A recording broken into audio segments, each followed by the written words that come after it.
নমস্কার বন্ধুরা, আমি কৌশিক। সকলকে জানাই ছট পুজোর অনেক শুভেচ্ছা। গঙ্গার উপরটা হচ্ছে দক্ষিণেশ্বর, এটা হচ্ছে মা ভবতারিণী মন্দির। আর গঙ্গার এপারে হচ্ছে বালিঘাট, এটা বালিঘাটের গঙ্গার ঘাট। আজকে ছট পুজো উপলক্ষে প্রচুর মানুষ এসছে। শুধু এই গঙ্গার ঘাটই নয়, আজকে প্রত্যেকটা গঙ্গার ঘাটেই ছট পুজো উপলক্ষে মানুষজন আসবে। ছট পুজো কার্তিক মাসের শুক্লপক্ষের ষষ্ঠী তিথিতে উদযাপিত একটি প্রাচীন হিন্দু পার্বণ। সূর্য উপাসনার এই উৎসবটি পূর্ব ভারতের বিহার, ঝাড়খণ্ড, উত্তরপ্রদেশ, পশ্চিমবঙ্গ এবং নেপাল অঞ্চলে পালিত হয়ে থাকে। ধীরে ধীরে এই পার্বণটি সমগ্র ভারতসহ বিশ্বজুড়ে প্রচলিত হয়েছে। ছট পুজোটি সূর্য ও ষষ্ঠী দেবীর প্রতি সমর্পিত হয়।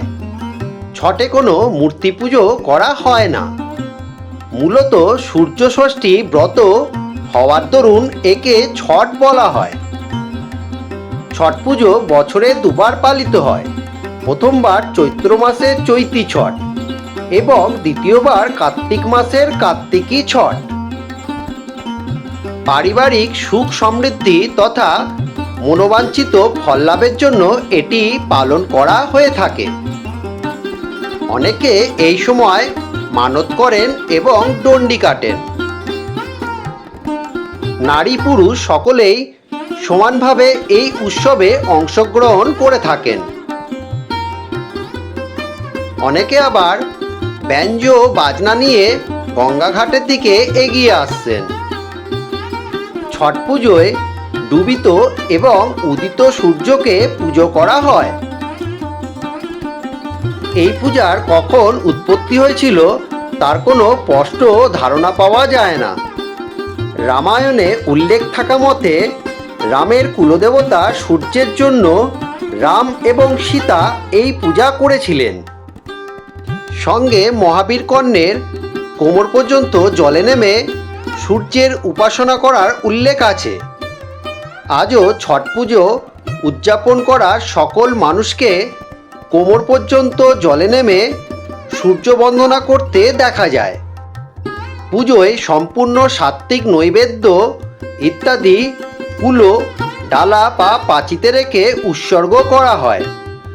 বিভিন্ন ফলমূল, মিষ্টি ইত্যাদির সঙ্গে পরম্পরাগত লোকখাদ্য ঠেকুয়া প্রস্তুত করে নৈবেদ্য রূপে প্রদান করা হয়। ছট পুজো উপলক্ষে লালবাগ আশ্রমে বসেছে একটি ছোট মেলা। পথের দুধারে যেমন রয়েছে বাচ্চাদের খেলনাপাতির দোকান, তেমনই রয়েছে আইসক্রিম, ফুচকা, বিভিন্ন খাবারেরও দোকান। ছট পুজো করার জন্য লালবাবা আশ্রমেও প্রচুর মানুষজন এসে উপস্থিত হয়েছেন। সন্ধ্যা নামার সাথে সাথেই মন্দিরের লাইটগুলি জ্বলে উঠেছে এবং খুব সুন্দর লাগছে মন্দিরটিকে দেখতে।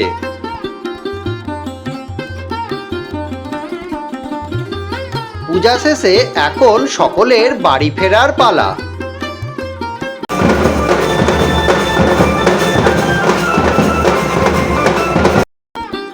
ছট পুজো উপলক্ষে আগামীকাল খুব ভোরবেলায় আবার সকলেই আসবেন এই মন্দির প্রাঙ্গণে।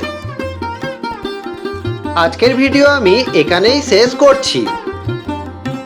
আপনাদের সকলের কাছে অনুরোধ রইল, ভিডিওটা দেখে যদি আপনাদের ভালো লেগে থাকে অবশ্যই একটা লাইক কমেন্ট করতে ভুলবেন না। আপনাদের সাথে আমার আবার দেখা হবে পরের ভিডিওতে। ততক্ষণের জন্য টাটা।